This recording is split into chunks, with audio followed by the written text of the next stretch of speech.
Hello, hello, hello. Welcome back to the Road Less Traveled podcast, episode 3. Thanks you everybody for tuning in and subscribing so far. We are so happy to have you. Thank you all so much for the love and support. We wouldn't be here if it wasn't free. Well, we probably would, but we'd be talking to nobody. So thank you for being on the other end and listening. Yeah. If you're in the car, on a plane, at home, doing the dishes, doing the washing, like I was earlier, I've done 3 loads already. We appreciate you guys. So thank you for tuning in. I've got to be honest. I don't know where this episode's going to go. I feel like it's going to look a lot like my brain, which is a mess. It's a bit hectic in the Kavanaugh Murphy household right now. It's intense. If you could see my to-do list or the inside of my brain, maybe that would give you more of a glimpse of, I don't know, me right now. I feel the need to say I'm sorry in advance. Look, we have a lot happening, and I think it's just you guys are going to get an insight into where we're at right now. We're going to be all over the place, I think. This episode is going to dive into where we're at with Nora and Lily right now. We're going to give you guys some travel tips as parents. We have a long haul journey coming, so we're going to touch on that. You forgot your citizenship. Of course, my citizenship party that you threw. We're going to touch on that and traveling south and the upcoming episodes in Australia and New Zealand. Yeah, it's a lot. I feel like I always dread this time of year. January is always pretty slow. Like it's post holidays and it's a slow time of year. But when I look back on the month of January, I feel like it was really busy. It was really busy. Like we got the girls baptized. We had your birthday and we did a little staycation and I threw you a party. We had a lot of work. We launched this podcast. We're about to go on a massive trip and the girls are sleeping like shit. They are really sleeping terribly right now. And which means we are too. Yeah. I mean, I was up at 4 a.m. this morning. Lily took 4 ounces and then, of course, proceeded to spit up on me 3 times. And I had no shirt on, so it's just like drooling down my chest and there's just spit up everywhere. And yeah, you guys get a good visual there. It's a shit show. But I mean, just putting the kids down from 5 p.m. at night, I look at Lesley and I'm like, roll my sleeves up. I'm like, giddy up. Let's go. Well, yeah, around 5 p.m. You mean all the way till who knows, 8 or 9:30 p.m. some nights? Nora has been a nightmare lately. We love her. We love her, but she has changed. Well, I think she's going through a lot. She's feeling some type of way about her sister. You really never know what you're going to get because sometimes she loves her. Sometimes she loves her sister, and other times she wants nothing to do with her. I know. There was this moment this morning, and you were somewhere like getting ready quickly, or I was making her coffee, and I looked over to my left where Lily was laying down on a little play mat, and she's like starting to use her hands now and hitting this little ball thing, and it's so cute seeing her, fine motor skills advance, and Nora doesn't want anything to do with her. And I see in the corner of I see Nora like hitting the ball with her and interacting with her. And I stopped and I looked at her and I'm like, my heart just melting. And then you came out and the moment had gone. But I was like, they're fleeting. Like, Lesley. Nora just looked like she loved Lily for a little bit and was playing with her and it was beautiful and it was amazing. Yeah, we hang on to those moments. I don't know. We'll get there one day. A few a day. We have moments like that. Bliss. Yeah. Okay. Yeah, we'll go with that. But yeah, Nora just will not let you leave. Nora's very territorial of me. As you're putting her down lately, she just does she's like, another book. And you've already read like 6 books. Okay. Well, to my horror, I started Googling last night after putting her down and it was just disastrous. There's a 3-year-old sleep regression. Y'all, I thought we were done with these. I feel like there's always a damn sleep regression. Oh my sick God. of this shit. There's a 3-year-old sleeper. You gotta be shitting me. I'm sick of it. I'm tired. We're about to go through the 4-month sleep regression. Oh man, I need help. I need some vitamins or something. Somebody send me something that's gonna make me feel my 20s again. God. We're about to go through the transition of the swaddle to the sleep sack. I need somebody to put me in a swaddle and rock me to sleep. Yeah. You know? That's all right, though. That sounds nice. Shout out to the single parents I think of y'all often and I bow down. Truly, truly, truly. The solo parents, the single parents. I mean, yeah. Yeah. Y'all are awesome. Yeah. It's hard. It's hard enough to just divide and conquer. I mean, that's what I've learned most with two. People are like, what's the hardest with two? How are you handling two? How are you liking it? It's just a lot. It's just more. It's more and less. It's just more chaos, more love, of course, but it's like less time to do anything, less hands, and kids are expensive, less money. I feel in 5 years from now, this is going to be a totally different conversation. Kids under 4, I think, are really difficult. And once they get past that potty trained age, which we're not at potty training yet for Nora, it will be a lot easier for sure. Yeah, they just get a little bit more independent as the years go on. And we're not there yet. We just started over with a newborn. And we're about to get on our very first plane ride with 2. So and not to mention I feel out of practice because we haven't done this in a while. I mean, I went through, third trimester, fourth trimester, traveling. So here we go. For those that haven't got kids, you don't have to do it. I totally get it. It's not for everyone. And the older I got, the more I understood that. And now that we have kids, it's great. But if you don't have kids, that's fine too. You can live vicariously through our nightmare stories sometimes. But yeah, anyway, that's where we're at with the kids right now. It's a little hectic. But you threw me a citizenship party. I did. Did you love it? I loved it. It was fun. It was, oh God, y'all, we had a night. I was hungover real bad. There was some crazy stuff that happened. And then even the next morning, the cops came to my parents' house. They heard a knock on the doors. It was a Little Rock Police Department. It was all bad. Yeah, I think your uncle and aunt left the door open anyway, the police were called. Nothing. I mean, it was nothing. Not a big deal. Just a front door left open. It made for a good laugh. Yeah. But yeah. The paper boy called I had 1, 5, 6, 7 too many bourbons at our neighbor's house across the street. He has quite the bourbon cabinet, and we had a sample of almost everyone. Hey, it was your initiation. But the balloons, the cake, you got flags, mini flags. I wouldn't know any different. I'm an American. And I appreciate it. I mean, we're proud. I love that about you guys. You guys just one up it. Well, and some people aren't proud. One woman unfollowed me for being proud. I'm sure before you becoming an American citizen, she unfollowed me for it. The disdain in that comment, she hated the country that she lived in. It's like we can't always agree with what our governments and past governments have done. But this country, from an Australian, the US has and will always be a pillar of world peace. World War I, World War II. You guys saved Europe. In World War II, you saved Australia. We had the war on our doorstep, and I studied history, and I think it's important to remember that, especially in the geopolitical climate right now with the world being a little crazy. The US, for the most part, is a phenomenal country. Freedom, democracy. I'm a proud Australian, but I'm now very, very proud to become an American citizen. I've been here for over 10 years. I've been a taxpayer for about 8 or 9 of those years. And my daughters are American. My wife is American. And I'm very proud to be here. And I feel sorry for people that don't love this country. It's not perfect, like all of us. But to me, this country has given me so much. And I'm so proud to now be able to vote. And well, I think too, there's a lot of opportunity in this country still, and so the privilege that reeked from that comment irked me. I mean, go speak to people in Syria and other countries that struggle to get clean water and food, and don't have, women don't have equal rights as men, and we are very, very blessed to be American, Australian, Canadian, any Western country. We are so lucky. Absolutely. So yeah, it's not lost on me. So thank you to all the American listeners. Thank you for having this Aussie and making me feel so welcome. Getting a little emotional talking about it. Welcome. I said a nice speech too.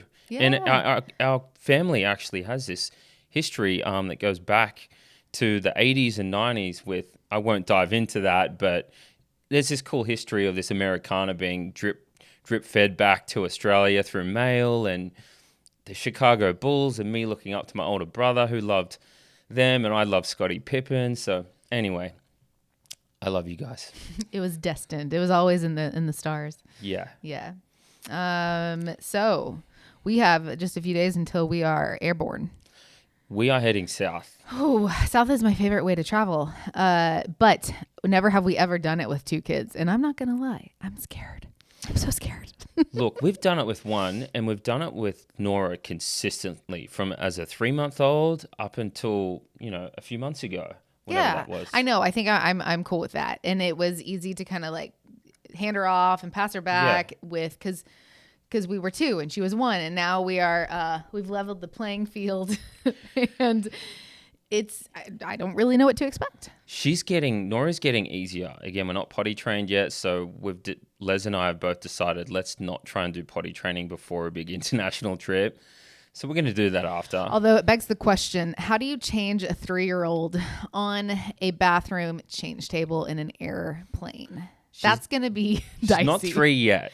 Well, okay, Almost. 2 weeks from now. Yeah. By the time this airs, she will almost be 3. Yeah. So there are some challenges that will ensue, but we'll figure it out. I remember the last time I tried to do it, and her legs were like up the wall, and she's like looking at me, and it's just wild. Like time flies. I remember her being this tiny itty bitty little thing, changing her to now like she's this young toddler about to be doing it all on her own, and it makes me a little bit sad as well. Yeah, time is a thief, but we just did it all again. So we have a 3-month-old, and we get to go through all those motions. But for those looking to travel with kids, don't be daunted. You've just got to dive in and do it. It's not easy. Some flights, we have 4 flights to get to New Zealand.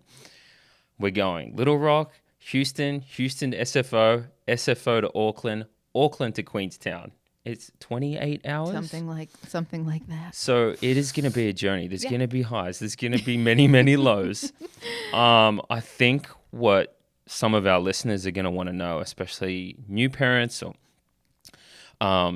parents that haven't done a lot of flying with young children, what they might want to know is like, what are the must-haves? Well, I think number 1 is you got to go in without any expectations. Yeah.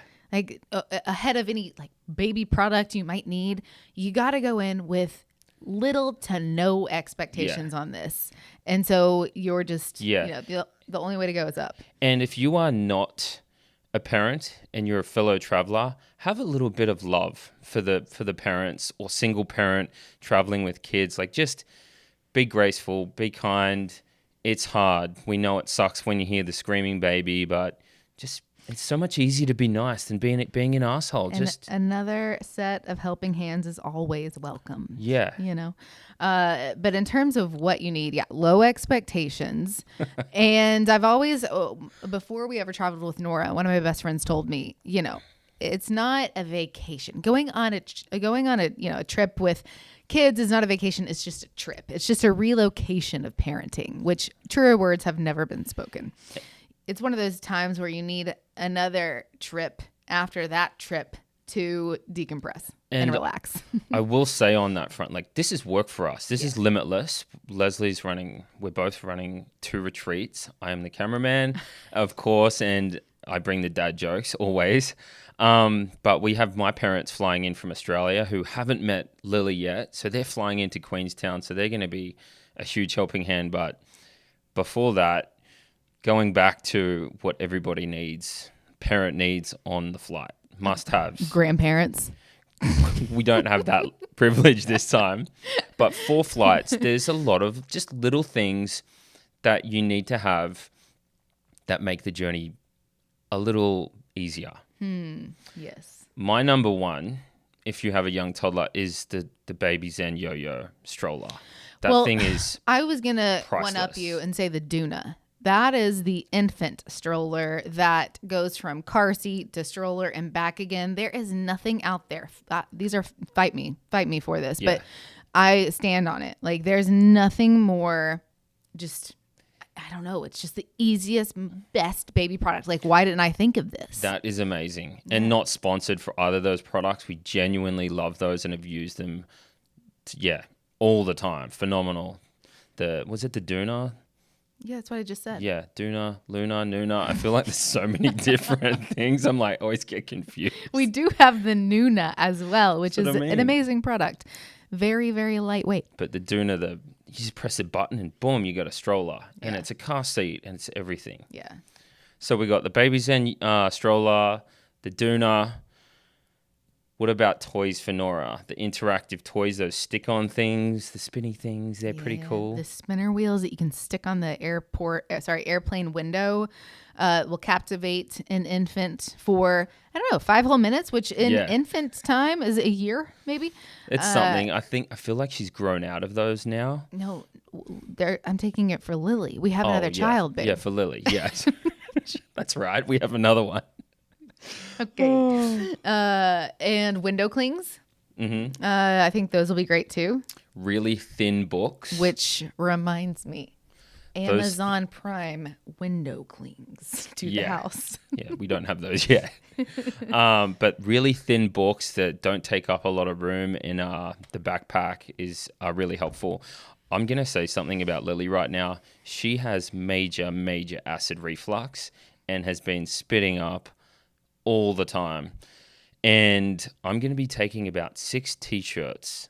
We've got 4 flights. I'm averaging at least 1 shirt is going to go down on the domestic flights and 2 shirts on the long haul. So I'm packing 6 T-shirts and I'll definitely pack. I don't think you need 6. I'm doing it. It could be overkill, but I'd rather have more than not enough. And we need a shitload of burp cloths. Like a shitload. Okay. But here's the thing. It's like if you have, I get it for the journey, sure. But don't think you need to pack your whole house when you're going on a trip. That was my biggest mistake when we were packing for Nora. Tell me about it. We traveled with Nora on her first trip at 3 months to Hawaii. And I straight up remember trying to put the bouncer in the suitcase.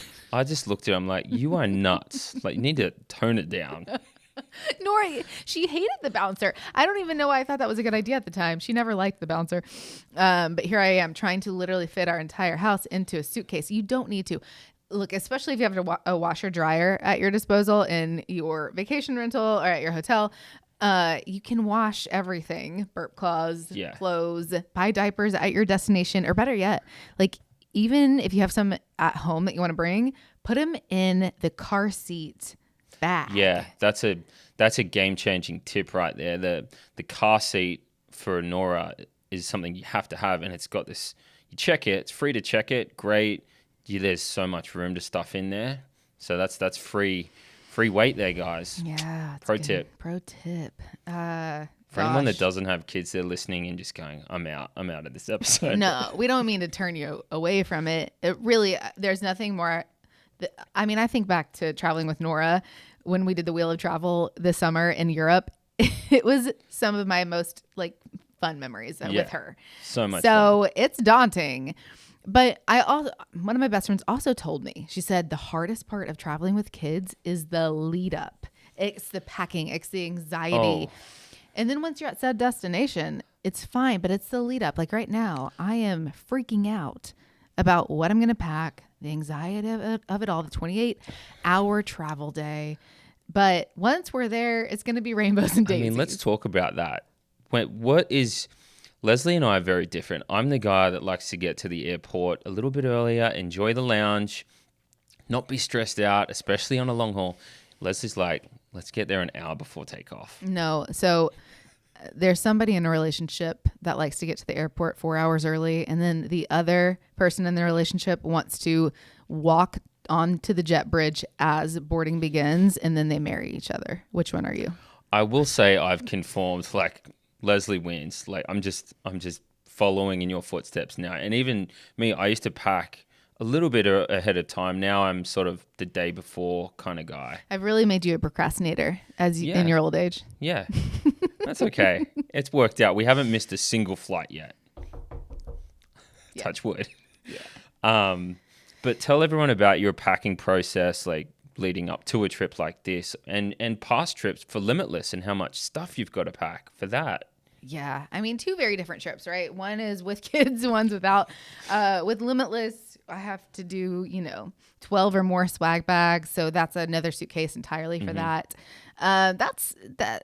I'll choose that any day over packing for kids.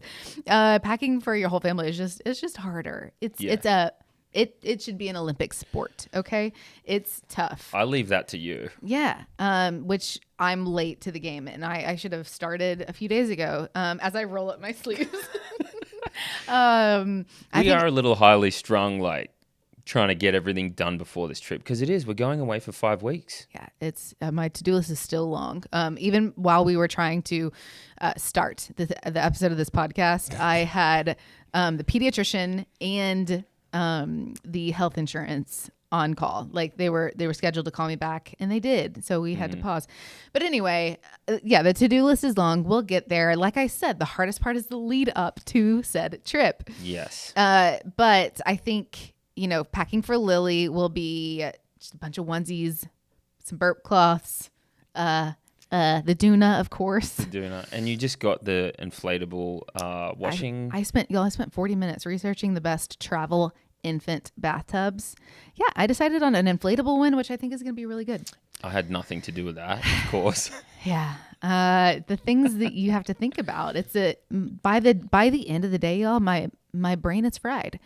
But at the end of the day too, you can get any of this in New Zealand and Australia, right? Like absolutely. It's not a big deal. I just want it to go smooth, and I want it to be convenient. And so we'll pack, everything to begin with here. I think the hardest part is going to be weather, because while it's summer in both New Zealand and Australia, it's not exactly hot in New Zealand. No. It requires a ton of layers. Yeah, it's a mountain area, so it could be sunny. I hear it's really warm there right now in the North Island from a friend, but it can just turn on a dime. Yeah. It's like Patagonia. Well, it's not nearly as cold as Patagonia right now. But mountain towns can just turn like that. And then, in Australia, it's boiling hot. So we'll kind of pack for everything. My question is, do we pack the slumber pod for Lily? I don't know. We're not bringing a pack and play for her because I've secured it at each 5 of our destinations, which is another thing entirely too. The little things like the cribs ahead of time. That's not a little thing. That's her sleeping arrangement. It's a big thing. That's a big thing. So it's just, babies, you want to say they don't require a lot, but like they kind of do at the end of the day too. How many suitcases are you personally going to have for this? Like one? I only allot myself one. Okay. Because it's 2 countries. Like you said, this is like 2 different climates. It's summer, but... I've been around the globe enough to know that to make for the ease of the situation, I just need one, because we're also going to have... I don't know if the Limitless swag for 2 retreats is going to fit in a carry-on. I think it might require its own We're going to be those suitcase. People milking the carry-on. That's always us. Nora... For Nora, she's just going to have a bunch of layers, clothes, whatever she needs, she can get over there. Yeah. It's going to be fine. It's going to be fine. Have you thought about it?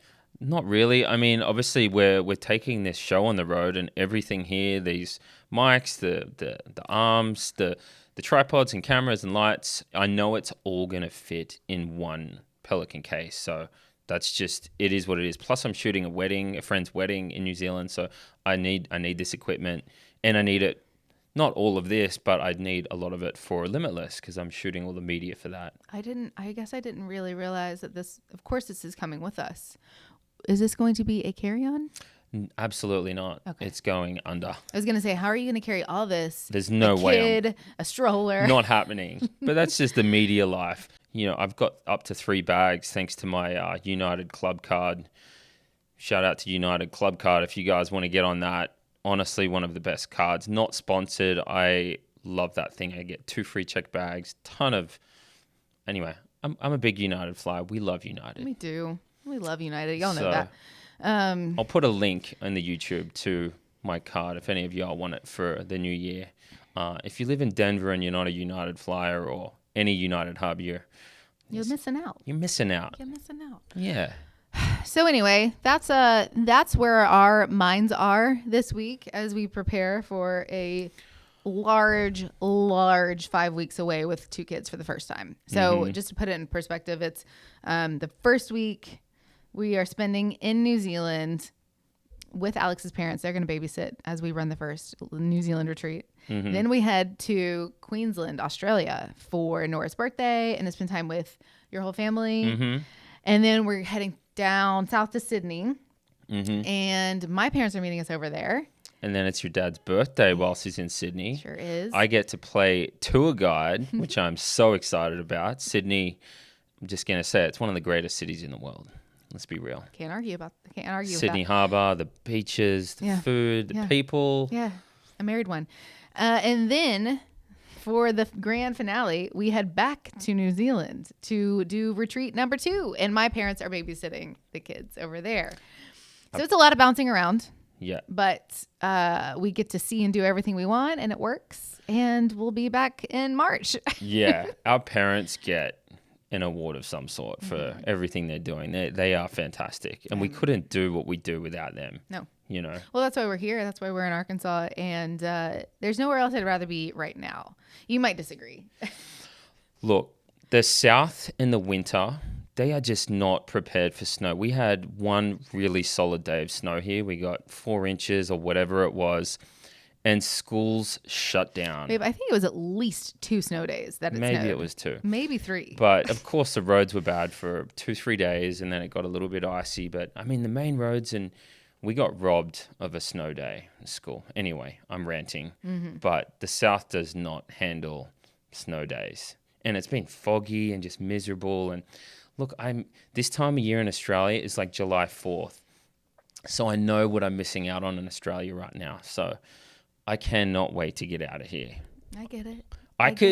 I could easily be in Australia December, January, and February, and not be here in the US. I mean, I think that's fine. It's really interesting to think about that, because I think we should have jumped on that this year. Maybe we should have spent more time over there instead of coming back in March, because we've toured some schools this week for Nora for next year. And, she's only just about to turn 3. So it's not a big deal now or even next year. But when she starts getting into kindergarten and first grade, those absences are going to matter. And so I don't know if we will be able to really spend a ton of time in Australia. Yeah. Like you previously thought. Look, if we missed the flight from New Zealand back to the US and went back to Australia for another month, I'm going to be okay with that. If there's not much happening in March, let's just miss the flight and go back and enjoy another month of summer. You're like, absolutely not. I mean, I just think by the time March rolls around, we're going to be exhausted. It's a lot of bouncing around. I don't know how many flights that is, but it's 4 just to get to... No, you don't, because I booked them all. It's a lot. I know, thank you. Lesley is the travel queen when it comes to stuff like that. Yeah. I want to talk about a little travel tip for any of our listeners thinking about going to Australia or New Zealand. Lesley's parents needed to get Australia and New Zealand visas. And of course, they sort of asked Lesley what to do, where to go. But Martha, I love you.